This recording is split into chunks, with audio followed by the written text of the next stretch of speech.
Are you tired of watching shows that only give you general social media theory and expect you to figure out how to apply it to your own industry? Join us for this week's episode of Social Chatter, the industry's longest running social media marketing news talk show. Not only will you learn the latest breaking news, but you'll also gain practical advice on how to apply it. Now here's your host, Christian Karasevich. Hello, everyone. Welcome to Social Chatter, your weekly social media marketing news talk show. This is episode 307 with myself, Sarah Monroe, and our guest, Juliette Stapleton. You may remember Juliette. She was actually with us back on episode 292. So about a few months ago, we had her on. We always love having her join us because, it's always an interesting show because we always try to bring up like tools, things like that. And it's always great when we have Juliette on because she's a straight shooter. She just basically says, hey, you know what? I don't use a whole lot of tools. She also doesn't use a whole lot of social media platforms. And that's not a big deal because it's all about going where your audience is at. I like to use the analogy fishing in the right pond. There could be, 5 ponds around, but if you're trying to catch a certain type of fish, you want to make sure you are in the right place. And it doesn't mean that you have to, I gotta like set up, fishing poles on every single pond so I can catch more fish. I want to make sure I'm catching the right ones.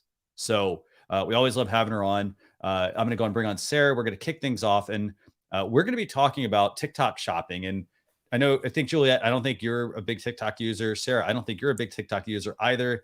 I'm not even a big TikTok user, but we are going to talk about TikTok shopping because here's the thing.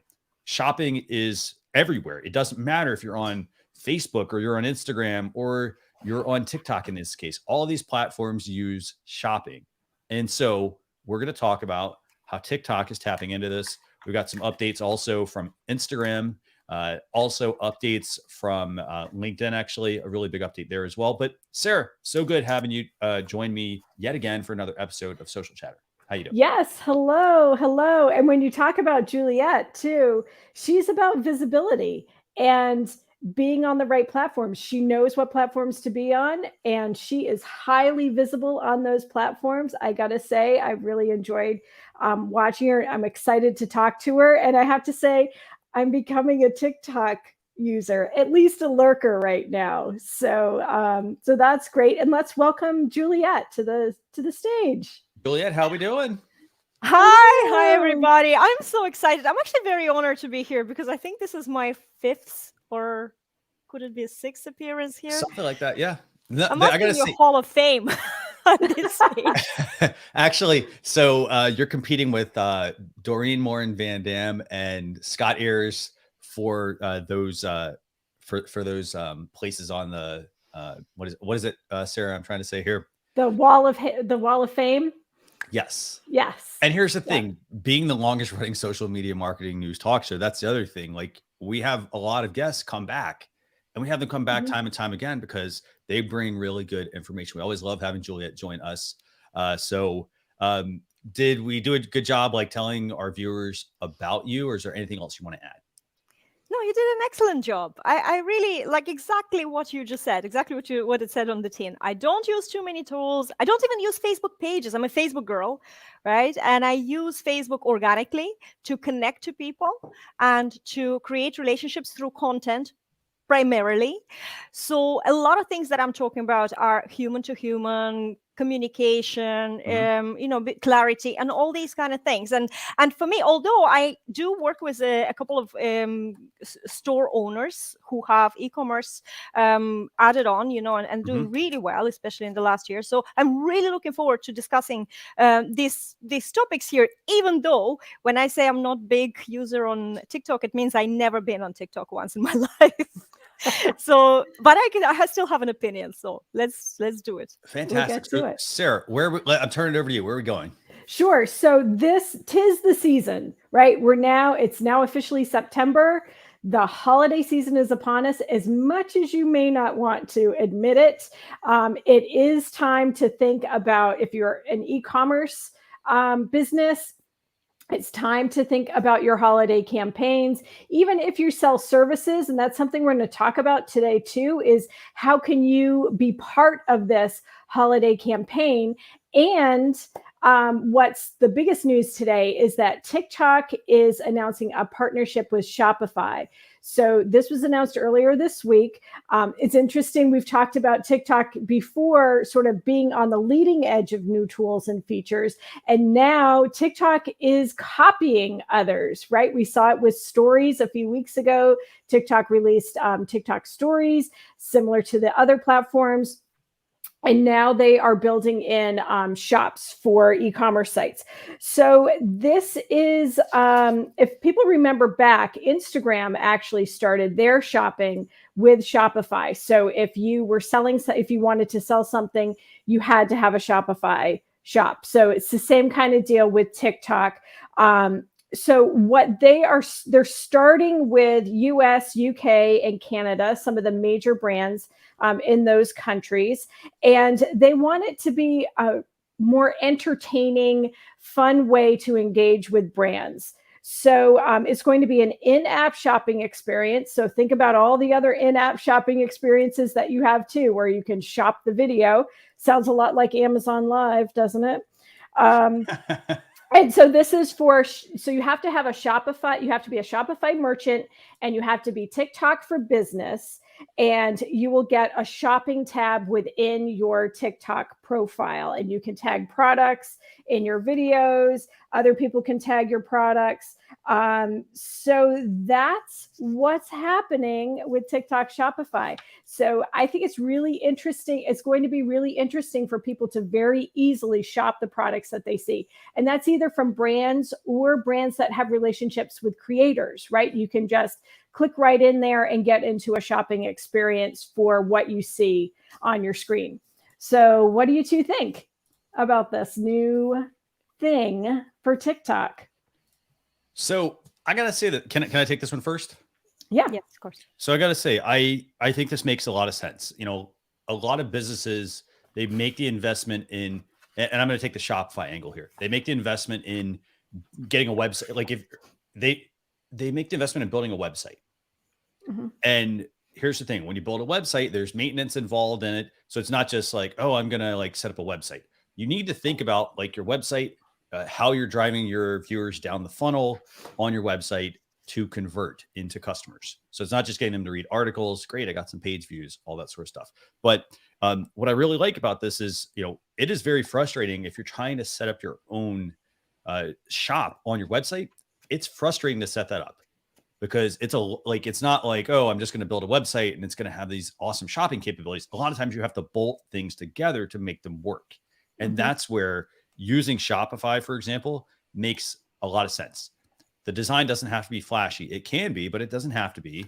You can easily add your product inventory, and then it hooks into a lot of the social media platforms. So it hooks into your Facebooks. It hooks into, in this case, your TikToks, for example. So all you have to do is, you know, you put your products up on your Shopify site, and you can easily then have a bridge between your social media platforms, in this case, TikTok, and your Shopify website. And I love just the simplicity and the ease of use. Now, in terms of what people might want to sell, you know, a lot of people that are selling like, you know, one-on-one coaching, things like that. I mean, I think we talked about this, I think, Sarah, actually maybe a while back about like WhatsApp was doing something similar where you could like list your products on like, you know, the WhatsApp platform. It's not about like, it's also, I guess people need to think of it like this. It's not about putting everything you have from your shop on your TikTok, for example, or putting it all like, you know, saying, oh, hey, now, okay, so somebody's going to check out your shop. Hey, here, go buy all my stuff. You want to be selective about what you actually add and what you send them to, for example, from your TikTok. So, right. But let's use Juliette. Let's use you as an example. You work one-on-one with coaches, right? And you could have a TikTok video that explains one of the principles of your coaching program. And then you have a click to buy, right? Exactly. Or at least click. Well, you see, it depends, because if you're selling something one-on-one, you probably don't directly buy it. Anything that you don't directly buy, it doesn't work exactly the same. You need to connect to something like a discovery call or something like that. Yeah. But if I had a masterclass that I would have had recorded, for example, that would be perfect. The only most important thing for me as a, strategically as marketing my coaching business is to understand, are my clients on TikTok or not? So that just for some people, because it's so easy to feel the fear of missing out and thinking, oh my God, I'm a coach, I need to go and create a TikTok presence. No, you don't, if your clients are not on TikTok. If they are, then it's perfect. Whatever you do, you can put maybe what you can do is not just necessarily sell your coaching, but you can sell tools that you're using, any kind of affiliate partnerships that you have. You can recommend things, and people they take your word for that. There's a good tool here, good tool there. So that's an extra revenue source for you, and that's something that I would do if I was on TikTok. And this is something you can do everywhere, and so yes, TikTok is bringing that functionality into the platform. Brilliant, because so many people are there. I see more effectively this working for fashion, beauty and makeup, any kind of clothing, maybe even workouts and things like that, where you can sell some supplements and things like that. So if you have products to sell, it's perfect. If your audience is there, I really welcome that all platforms allow us this experience. And TikTok is really broadening their creators too. I mean, I know that there are a lot of health educators, a lot of physicians who are on TikTok who specifically work with young adults, and they're getting right to them with facts and beating down the misinformation that they may find. And I know that there's a lot of people who work in aviation or engineering or there's a lot of people who are on TikTok. So it's really broadening its base of what kind of information is there, from how to fix something to recipe tutorials, right? So it really comes down to finding out, how is your audience there? And so, Juliette, how would you approach that? If you said you're not on TikTok, have you looked at it, and what did you look for in assessing whether or not TikTok was going to be right for your business?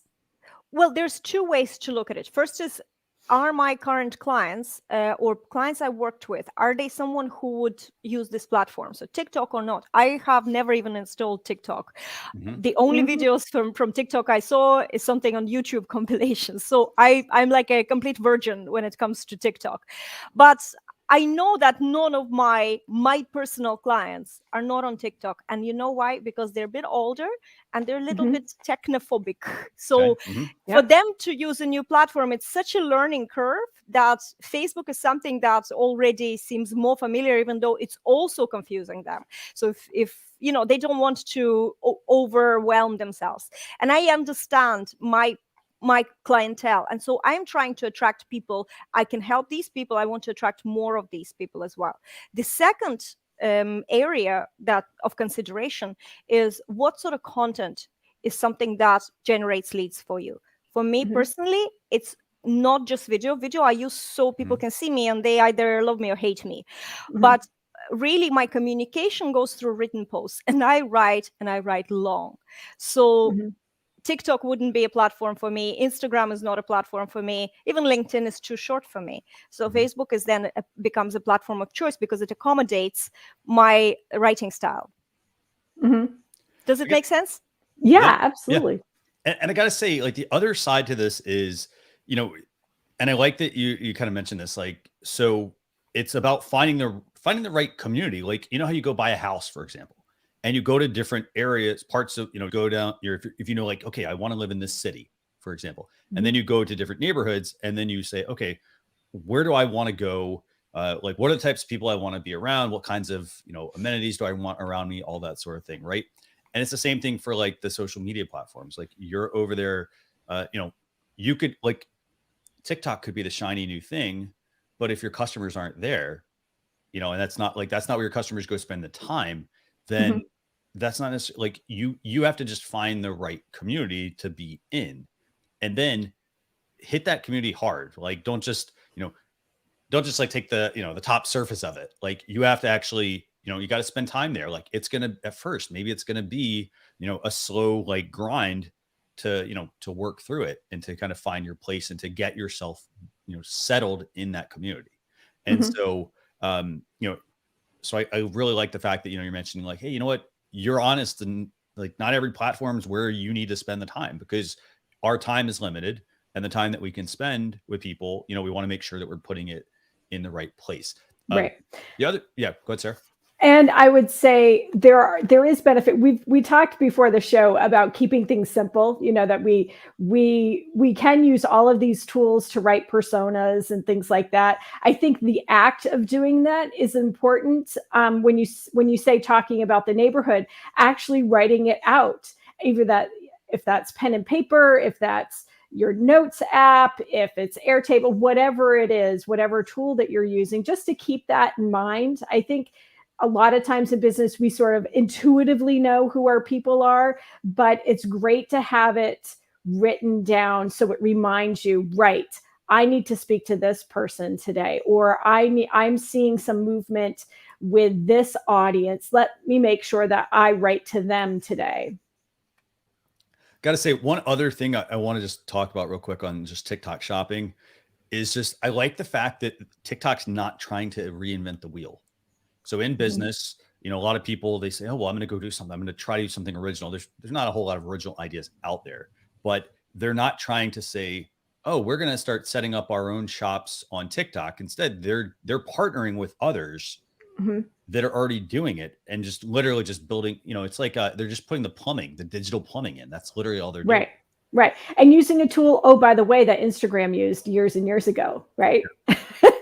So, exactly. And Instagram and Facebook now have their own shopping tools so that you don't have to use Shopify. But I think to prove the concept, this is a great new partnership for TikTok to try. Can you do me a favor? Before we move to the next topic, can you just give a quick recap? So TikTok shopping, rolling out in the US, the UK, and Canada, and then just kind of how else do people get it? Yep. So you need to be a Shopify merchant, and you need a TikTok for business profile, and then you'll get your shopping tab. You'll be able to link the two. And I have to say that the best information that I found in researching this topic is on Shopify. So go to Shopify, their help sections, and you'll get more data. In fact, the screenshots that we took for this show came from Shopify, not from TikTok. Very cool. And I'm going to just drop a quick link, by the way, for those of you who want to check out some of those articles. Here's more on Shopify and TikTok shopping. Great. Okay. So Sarah, where do we go next? So speaking of shopping, Instagram is announcing a shopping extravaganza. It's my favorite word, extravaganza. So starting yesterday, Instagram has started 10 days of live shopping. We talked about live shopping on Instagram. Oh, I want to say it's been in the last couple of months, but we've talked about Amazon live shopping, Twitter e-commerce, YouTube live shopping, Google Merchant Center, all this summer. And now Instagram is bringing out a lot of live shopping with celebrities, so that think of it like the Home Shopping Network, but on Instagram. And the reason we bring it up is not so much to buy things on Instagram, even though, bought it on Instagram. I've got a mouse I bought on Instagram. My light I bought on Instagram, right? But this is a great way for businesses to see what some of the big brands are doing, what kind of relationships they have with celebrities, to take those ideas and apply it to your community. Do you have the micro influencer? Do you have that community mom blogger? Do you have that other leader in the community that's somehow associated with your business that can become an ambassador? Whether you're selling something or you're an advocacy group, quote unquote, selling an idea, right? You may be able to find nuggets and tips that you can apply to your Instagram strategies. So that's why we're bringing this up. It's going to be, it started yesterday. It's going to be for the next 10 days. And they're going to have a live destination in the shopping tab. I actually didn't have a chance to really dig in to find a screenshot of that, but that little shopping bag at the bottom of your app will take you there. So the videos will be shoppable. So just like, let's think of YouTube Live, it sounds pretty much the same. And so this is the showcase just in time for the holidays. And I have to say, if you aren't planning for your holiday shopping season, you're almost late. You've got September to get your campaigns together so that you can start launching them in October. So this is perfect timing for you to get some ideas from, Rare Beauty or Peloton or whoever else is on here on the list for the 10 days of shopping. So do you actually know any of the names that are on this list, Sarah? Like I only ask because like I know when I was going through this, I saw, okay, so Selena Gomez is great. Peloton was on there. Yep. Let's see. Lil Yachty. So there's Aveda. So there's a couple of big brands. Yep. I don't know. I'm not entirely familiar with all of these. I don't know about what about you or Juliette? I know some of them. I just know Selena Gomez because my nephew crush on her, and that's it. Right. But then I'm not in the States. Yeah. Well, we may also not be the demo for for this campaign either. But it is a great way. If those audiences that we were just talking about with TikTok, if your audiences skew younger, or you have a goal to reach younger audiences, may not be in the fourth quarter of this year, but it's certainly a way for you to look and research for 2022. Mm-hmm. Excellent point. So what else you want to add about? You have anything you want to add on this, Juliette? Well, I actually went in to check out the live shopping tab on my Instagram app, and as I mentioned, I'm not really that much on Instagram. I don't even have it because I'm in Estonia. I think it's US based at the moment, the live shopping. I'm not quite sure, but didn't have it. But I had a lot of ideas for the customers that I have that are in retail, because you can create a live shopping event. And of course, I'm a Facebook girl, so I straight away thought Facebook. But you can create an event, you can promote it in advance, and you can have several hours. You can bring local celebrities, bring them into the shop, get them to try your stuff on, or maybe do a remote broadcast, and you can plug it in. There's a little bit more technically work with that, but there's so much you can do using these ideas on whatever platform you're using as your main platform. That I really, really loved the idea. I got very inspired. Awesome. I remember when Facebook Live first launched, and my friend Tracy, who had a shop in Little Shelburne, Vermont, once a week, she would basically walk through her shop and talk about what new products there were. And I have to say, it was just lovely. It was just a lovely morning of listening to Tracy and seeing what a small business owner was doing, and support her by watching. And I have to say, with the immediacy of TikTok, with the immediacy of stories, I think we're starting to regress in what we're sharing on social media. And this holiday season may be the same way, is that we may have these virtual tools of shops. We may be using more on Facebook when we may have moved away from it before. I think people also need to think about, you don't have to be a retailer to do shopping, right? Because I think this time in the world, that we're not looking for more things. We're looking for more experiences, more professional development. A lot of people are thinking, you know what? I don't want to go back to an office. I need different skills. So what professional development do I need? And can that become a gift? Can you talk to your audiences who love you, and maybe make your experience or service a gift for someone else? Excellent points. Yeah. And I got to say, like the fact that, you mentioned that this is like, even though they're running this and, you may not be a big account, it gives you ideas that you can run yourself. So going back to like, I'm just going to pull Juliette into this. Like, Juliette, you talk about how, you spend the time where your customers are at. So you're not, on all these different platforms. So if somebody happened to, if they're very big on Instagram, for example, and they're like, well, hey, like, you could tell them about this, great. So then they can organize their own event. how do they go about, bringing people to that? It's about building that community. So they need to start, if they've already got that community, run your own live event. I love that idea. So that way people don't get, that way they don't like feel like, it's not imposter syndrome, I guess. Cause if you're a celebrity doing these versus like you're a solopreneur, two totally different worlds essentially. But it is the fact that anybody can do this. I mean, all you really need is a camera. You need some products added to your account, and you just need the community. The community is the key aspect there. So I totally agree.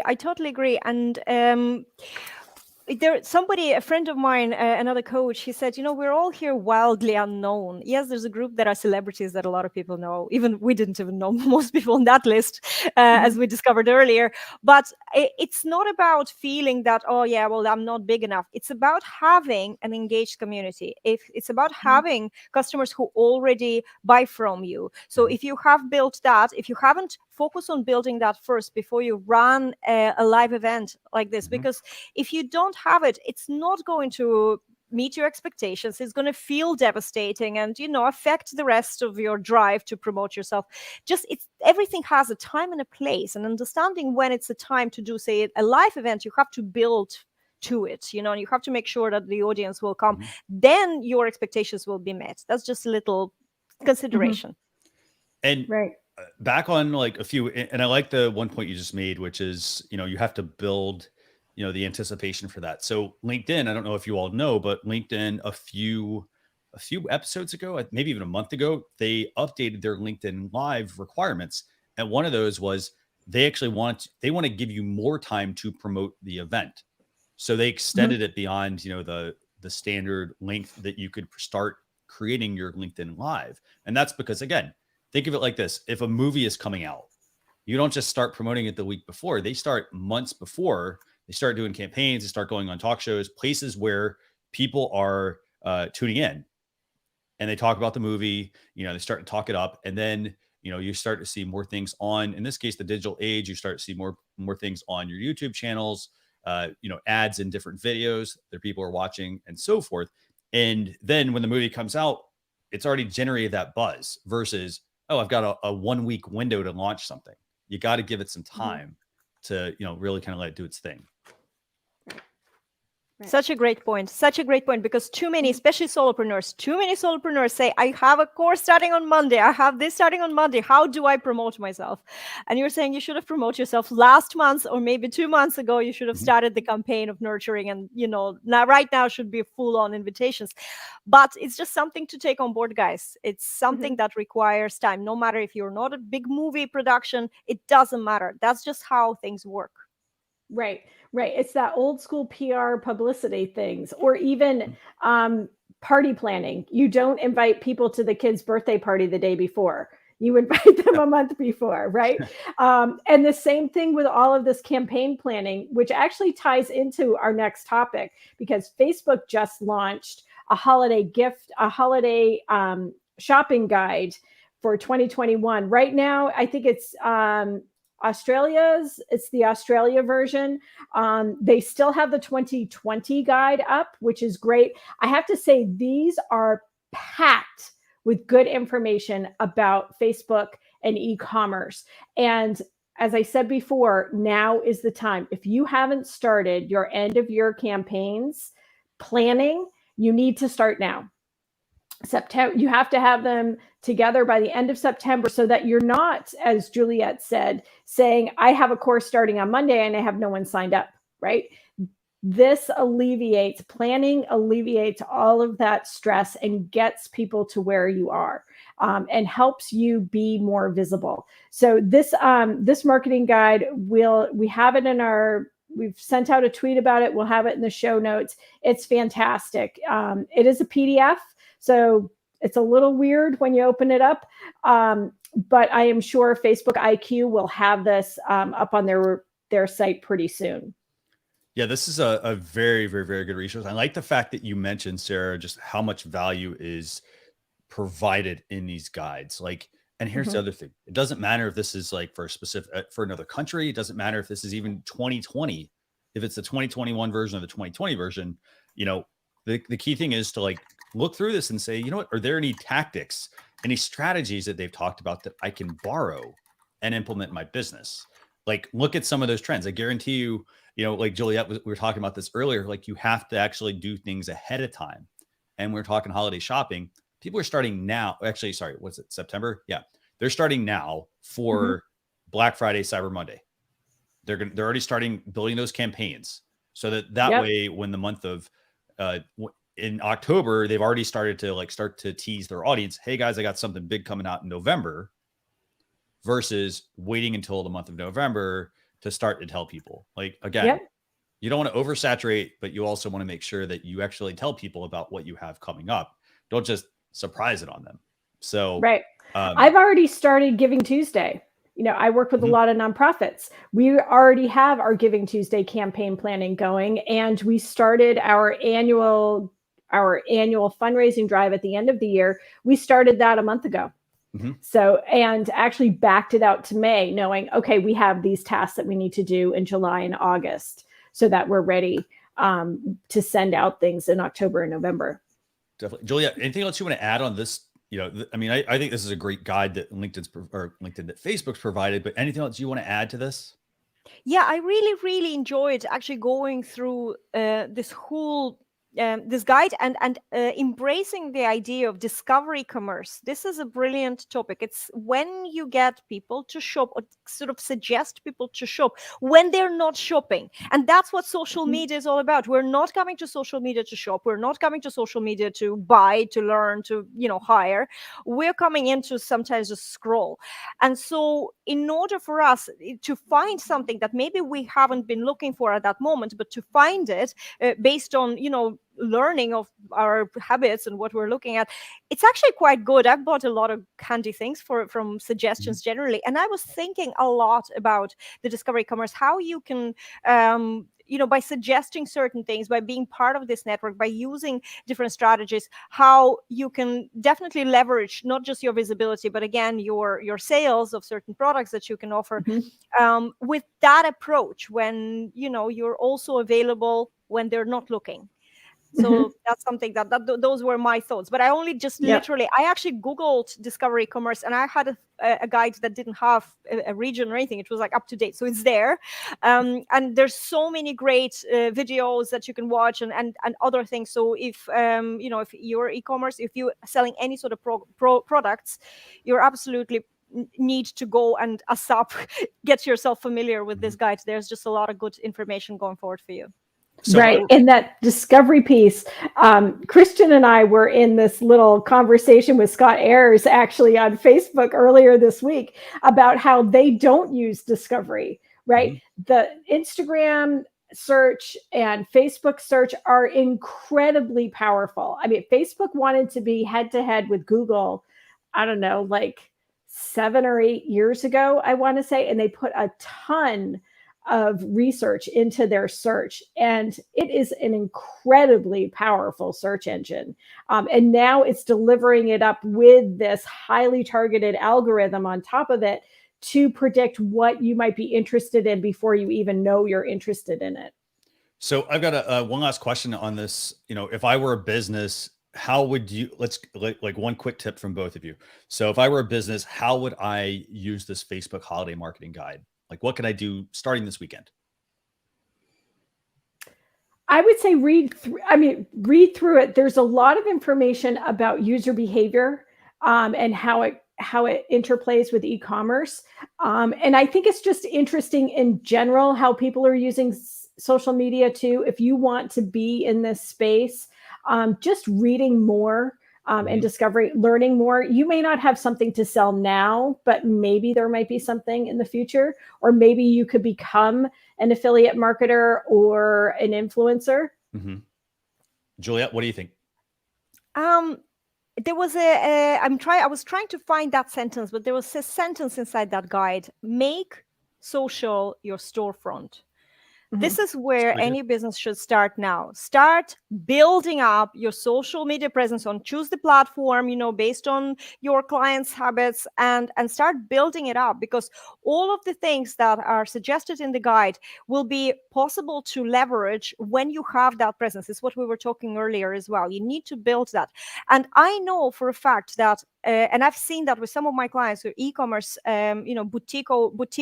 boutiques with online stores that didn't perform well, that when they put social, or Facebook in our case, as the storefront, that's where the main focus went. Over time, they've built crazy, insane engaged audience. And now all of these little features, they can be really profitable for this business. So do it. Yeah. And Juliette, a big piece of your business is about visibility, right? Your podcast and a lot of your writing is about being visible, right? And people are on social media. So being visible on social media is really important. It's being visible to your audience. This is the key. It's not, this is where a lot of people get it wrong, because they spread themselves too thin and trying to be everywhere. But it's not about that. It's not about being everywhere. It's about being, but very consistent, very frequent enough to, depends on your business. So we're not going to go in there, but it's being visible to people who follow you. That's the key to visibility. Definitely. Excellent point. Okay.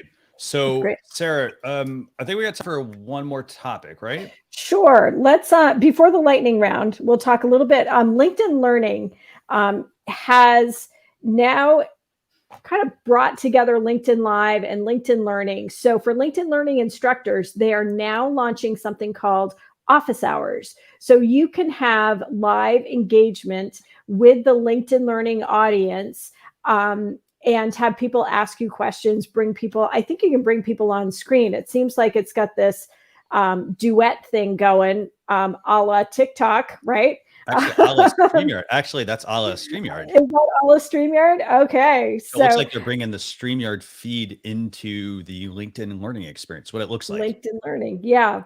Yep. So, and certainly StreamYard and LinkedIn Live. I mean, we're live on, I think, my page today. We are, yeah. My profile today. So it's adding this other component to LinkedIn Learning, which I think is a pretty cool. It's a pretty cool tool if you are a LinkedIn Learning instructor and if you are a LinkedIn Learning subscriber. So right now, LinkedIn Learning is free. If you haven't checked it out, it's free until October 15th. And you can see if this is an experience where you can learn more, sharpen your skills. You know, if there's something that you want to make a change in 2022, now is a great time to start learning and sharpening those skills so that you are at the top of the candidate list when it comes to the new year. Very cool. Yeah. So, what do you think about this one, Juliette? Are do you like the idea of LinkedIn offering the ability to, like, if I'm an educator on the LinkedIn Learning platform, to be able to have office hours for people that are taking my courses?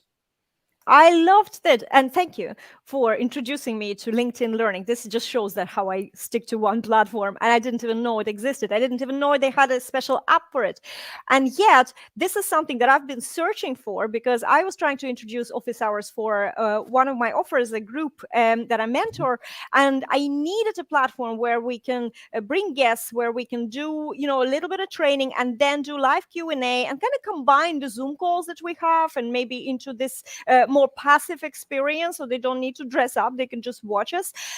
And voila, this is it. I think that if you're an educator, if you're a coach, if you're a consultant, if you're offering any kind of support to one-to-many, this is the platform. Whether you're using LinkedIn for leads generation or not, I am now considering setting myself up as an instructor, maybe putting a few trainings there and actually using the office hours for connecting to people, even though I might bring them from Facebook into LinkedIn for it.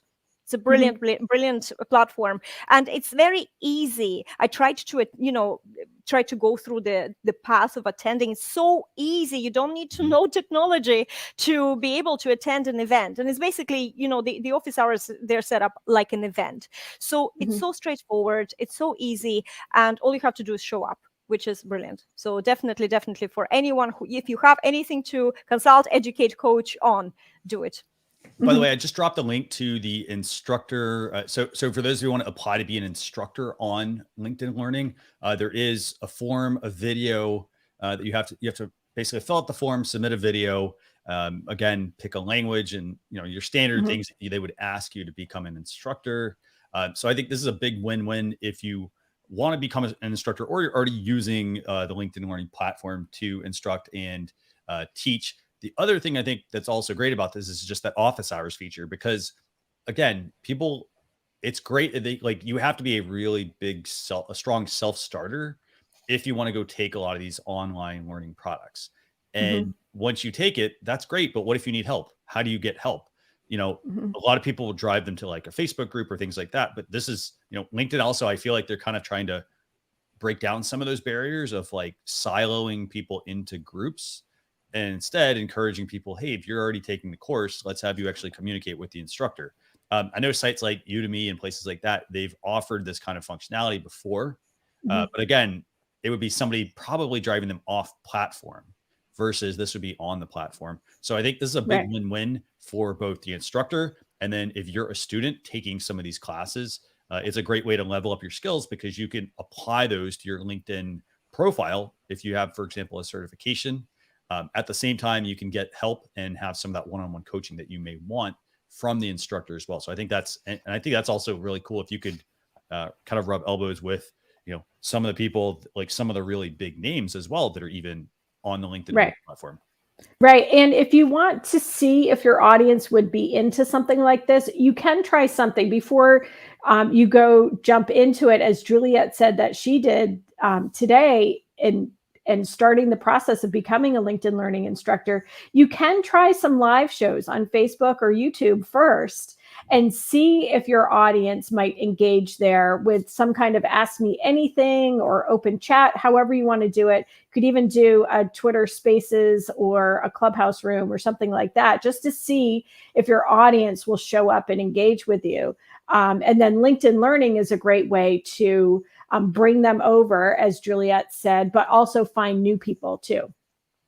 Very cool. Can I add something that actually this is really relevant to a situation I found myself last month or a month before that in terms of taxation. So if you are a solopreneur, maybe you don't have like a massively big business, or maybe you have several businesses and you have different revenues coming from different businesses, right? And I think it's the EU. It's not just Estonia where I'm based, but the EU introduced this new regulation that if you're selling digital products that you are not there live, you need to register for VAT when you reach 10,000 euros. That's so low. That is so low. And I know that a lot of people are kind of floating under this threshold here. They're opening several companies and so they don't have to register for VAT. This is something that would help find a loophole, because you have the office hours. That means that it's not a passive product. But for you, the office hours is also an opportunity to upsell people who went into your low ticket offers into maybe private coaching with you. And that's, there's just so many layers that you can add by leveraging this feature. I think it's brilliant. I'm having ideas as we speak. That's great.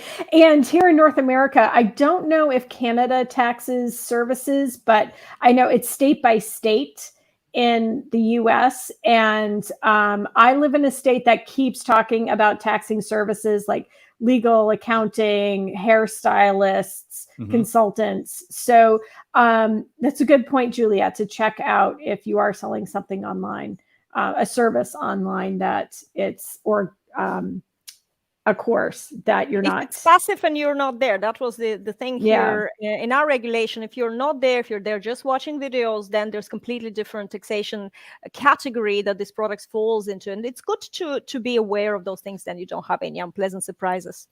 Right, because it becomes a product. Small businesses. Yeah, it's really, really good for small business. Yeah. Yeah, non-live things become a product, don't they? They sort of jump that category. So definitely excellent points. So, okay. So now we're up to like the second part of the show, and that's where we talk with our guest. And I'm going to turn it over to Sarah. I think you got some questions for Juliette. We do have some questions. So I think we've talked a little bit throughout this show about engaging audiences, finding the right place. So Juliette, let's start with the big question. We seem to be doing this all summer, is that we start with a big question. And so I would like to know, what is your approach to engaging your audiences? So what are all the things that go into that, or what is in the back of your mind as you're putting together that plan or campaign? I'm very, very strategic. This is what I do in my business, and this is what I work with clients on. So this is kind of like a question that is really close to home. I practice what they call attraction marketing, where you put a lot of efforts into creating content, and what you're hoping to get out of it is people who are ready to work with you, reaching out into Messenger. So I keep my business extremely, extremely simple. And as simple as it sounds, it actually works. And it can create really, really profitable revenue for a coach or consultant. But you need to know a few things, for this to work. So first of all, you need to have the right audience. So you need to understand who you target, and you need to understand what are the topics that these people that you target on a daily basis are dealing with, right? So understanding of your ideal client is so important. Then connecting to people like this, understanding how to find your ideal clients without knowing what's going on in their hearts, right? That's where the biggest mistake happens. But actually just visually recognize them and add them to your audience. And then you constantly create content that the right people in your audience, the ones that do fit your ideal client avatar, your understanding of what the clients before they come to you, what they are dealing with, that you can help take away or improve, and creating content around it very strategically, relevant to what you do. So they have all the the questions that people ask on discovery calls, and trying to understand how you can help. You cover all of that in your content. So content is huge key. I talk about the language. I talk about the what level of information, say how much you should give away and how much you maybe should keep for your paying clients, all these kind of things. And then my strategy is that the content attracts those right people. My call to action, I talk about my offers. I don't say PM me and I'll tell you what I do. I put everything. Christian called me a straight shooter. I do the same thing in my business. And what happens as the result is that when I get a message from somebody, and my lead generation is just literally a message and saying, tell me more about exact cost, when is the availability, people are already ready because the content does everything it needs to do. And that's a very, very simple strategy that I use. And to engage people, it's so simple. If you talk about things that people can recognize themselves in, and they deal with it every day, or it's a feeling, it could be a scenario, it could be something that maybe they do and they feel bad about it deep down, and they don't talk about it, but it's there. If you know what's going on behind the front, and inside their thoughts, their hearts, that's what engages. And that's the key. And I think the more we focus, that's why a lot of people brush over the ideal client, understanding their ideal client, so they're unclear. But that's where the biggest problem with attracting clients organically anyway is, because then you don't know who you're talking to. And how to talk to these people is you have to say something that they would immediately feel, yeah, that's me. Before they have to consciously think, their brain already said, that's me, that's familiar, I've been there. So that's the secret. I would recommend, if you haven't read anything that Juliette has written or seen her posts on Facebook, because you put it all out there, Juliette, right? You have put out your struggle with having a puppy and recording your podcast, right? So that leads kind of into to a second question that we have with you, because you do produce a lot of writing, either in lengthy social media posts or in blog writing. So what is something that business owner that's ready to be a little more vulnerable, and I don't want to use the word authentic because it's way overused and it's not really saying what we want to say, but being real, building that trust and building those relationships through their content, what would you say someone can do over this weekend to get started with that? It's a great question. Guys, people work with people. People don't work with brochures, storefronts. They go inside and they talk to somebody in there. We work with people. We want connection above all. I think that the last year and a half really showed it. And when we talk a little bit outside our business, you don't need to give all the details of your private life. That's not what vulnerability is about. And there's actually a concept of strategic vulnerabilities. When you talk about some things that made you who you are, or some things that are you dealing with on an everyday basis, just as much as you talk about your business. I have a client who, and I mentioned the boutique is called La Creme Boutique. It's in Gorey, County Wexford in Ireland.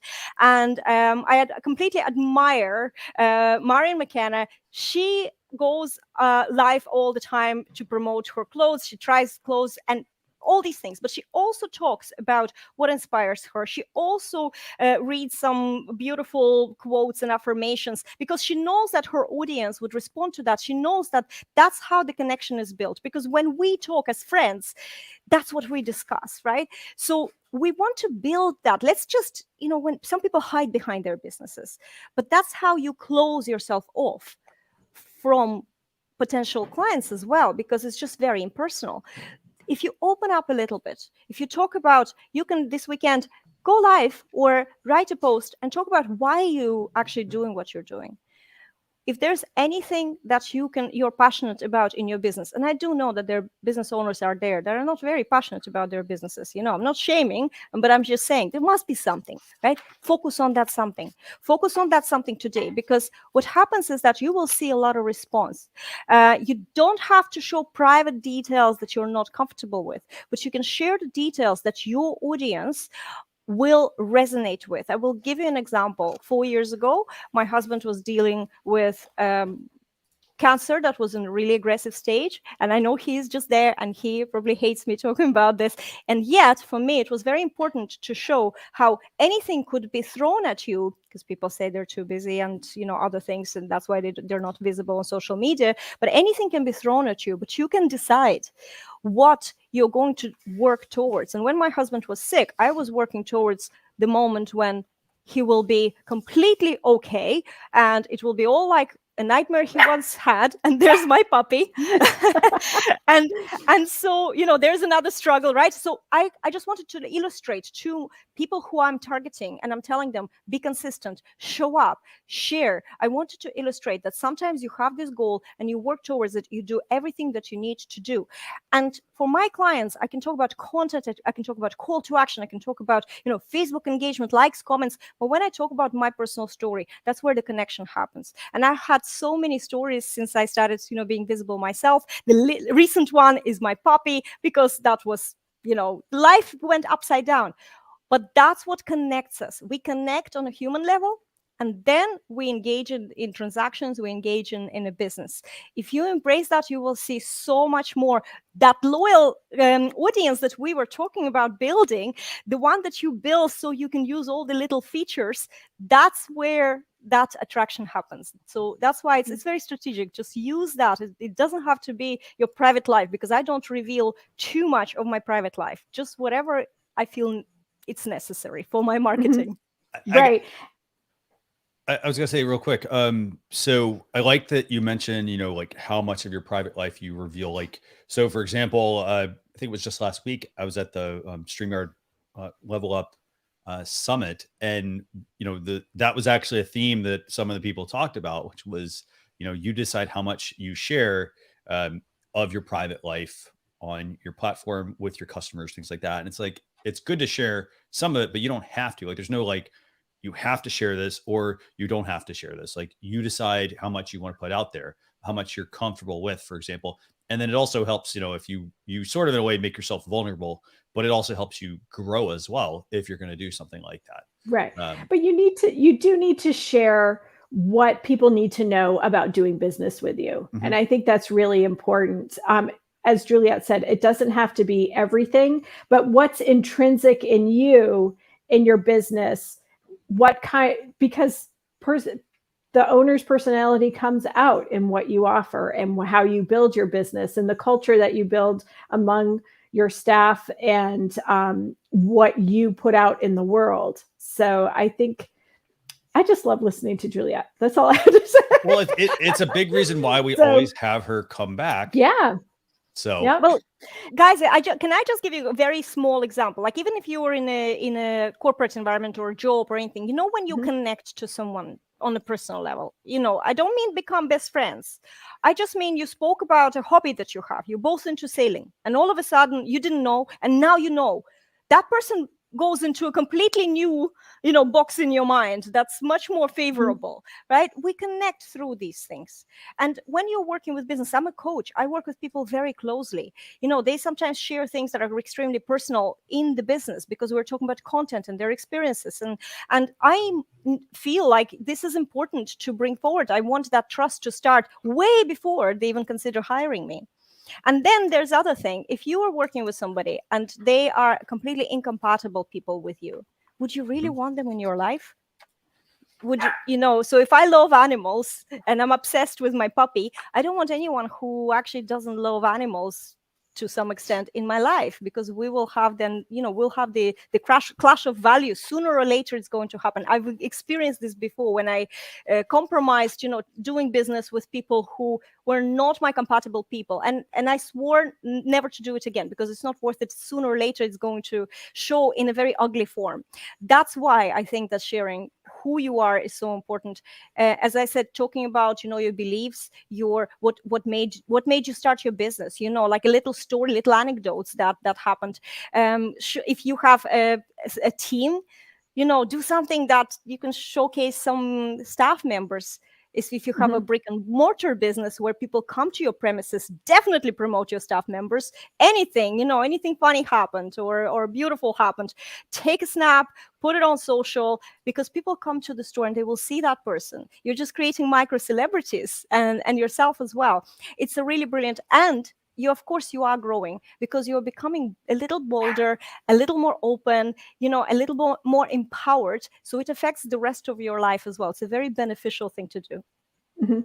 Absolutely. And those corporate values too. When you say showing the staff members, I work with a local garden center, and one of their values is that staff and customers are family. So they share their family on their Instagram account. So their staff members are promoted just as their customers are too. So, and I kind of want to bring it home too, because we talked about what kind of tools we use when we were talking and preparing for this show, about how do we track clients, and how do we plan out these we're working in a very highly technical social media world, and we talk about digital tools all the time, but Juliette and I kind of revealed this is our favorite tool, right? Is a pen and paper. And I actually have friends who are messaging me saying, Sarah, you got to try this teleprompter app. It's like, this is my teleprompter for this. And this is the audience that we work with exactly. Yeah. Can I tell you a quick anecdote? I bought a teleprompter last year for my birthday. My birthday is tomorrow, guys. It's still unpacked. Yep. It is still unpacked. Might unpack it tomorrow just because I have it. I got to say, here's the thing. It really, when we talk tech, like we talk tools, you can always go get a tool that's going to be a digital tool that's going to help improve certain things, but you also don't need to force it. Like if you're not, for example, if you're not a teleprompter reading person, it's not like, oh, I can just unbox it and start using it. It's plug and play, but like there's still a learning curve. You got to like get used to looking in the camera, the speed of things. Yes, it does move. Some of them move with you when you're talking, but it is one of those things where, oops, sorry about that. Just hit my microphone there, but notebook, for example, using a notebook, like that, it's a great tool, and you don't need something more complicated. Like you don't need to complicate the process. It's going back to, what one of Juliette, I think's key focuses, which is she doesn't go on every single platform. She goes where her customer's at. She knows who she wants to target as her ideal customer. And then she makes sure that she is positioned on that platform where they're at. So she's not, she's not chasing all these different things. Cause think of it like this. If she's just doing her own path, she knows where she needs to get to, versus other people who are, chasing all these little shiny objects. 1 second over here, next second over there, and then Like, so they're expending more energy to go to all these places when you know exactly where you want to go. Get on the path and just, and drive right there. Put on the blinders, forget about all the other stuff that's out there. Make sure you're going where your customers are at. That's going to be That's what I say always. Put the blinkers on and just focus. Because you know why? Because we need a life. Because it just takes our life juice, to do all these things. We want to have a life. We started a business, or we went into business, or we have a career, so we can do something in our lives. And that's why you have to make these choices and stop running at every, or trying to chase every shiny object out there. And that's why I am like what I am. I just admit this to myself. I like flexibility. I like free time. I want to keep it to minimum what I need to do. So that minimum needs to be very effective. Right. But sometimes I will put a plug in for the shiny objects, because sometimes if the shiny objects make it simpler, right? For some people, making it simple is using the notebook, right? For me, making it simple means using the Camo app, which we're still getting used to. I mean, I'm very beige today, but we'll figure that out. We're still getting to know each other. So figure out what it is that will make it simple for you. If that means using social media posting platforms like Agora Pulse or Sprout Social or something like that. If it means using StreamYard for live streaming and sending it off to other places so that you're not making it too complicated, whatever that is to make it simple for you to reach those people is really important. Absolutely. So do we have anything else for any other questions for Juliette? We are out of questions. We're not doing tools because we talked about our notebooks. Exactly right. This week, we do have a lightning round. We will put those in the show notes, just some news about TikTok and video length. And they're also starting an effects studio for AR, and Instagram is going to be asking people for their birth dates a little more frequently now, if you haven't entered your birth date into your profile. So that will all be in the blog that is coming out, Christian, this weekend. Over the weekend. Yeah, over the weekend. Yeah. So, Juliette, I have just one last question for you, and it's a very simple one. It's where can people connect with you at? What's the best place? Facebook, definitely. Just search me on Facebook. If you're watching this, maybe I'm tagged, or if you're watching this on YouTube, then just go on Facebook and type in Juliette Stapleton. You will recognize me because I have blonde hair and some sort of very bright something on my profile picture. And send me a friend request. When you're sending me a friend request, please send me a message and say to me that you saw me on Social Chefs, and so then we can connect and I know where you are coming from. And you can follow my page. I'm not really, I do post all my good stuff on my page, but I'm not present there, right? It's my profile. And you can watch me do what I do. And if you need help, definitely send me a message and say, hey, Juliette, I need help with that. And we'll talk. Fantastic. I love how you're including a message. So Sarah, where can people connect with you as well? So they can connect me with on LinkedIn, and send me a message too. This is best practice. Remember, Juliette said people do business with people. And so send me a message. Let me know that you saw this episode of Social Chatter or any episode of Social Chatter. And I'm happy to link up with you. Fantastic. And I'm Christian Kirsevich, and I'm at Social Chefs across all the social media platforms. I would love it if you connect with us as well there. With that, I want to thank everybody for tuning in. We'll be back next Thursday, 10 a.m. Eastern Standard Time, I think, right? Yes. Right there? Yep. And we're going to be on youtube.com/social chefs or facebook.com/social chefs. I hope you'll take the time to join us again. It's going to be a great chat. We're going to be joined by our guest, Brooke Sellis. So with that, we'll see you all on a future episode. Thanks a lot, everyone. Bye. Bye.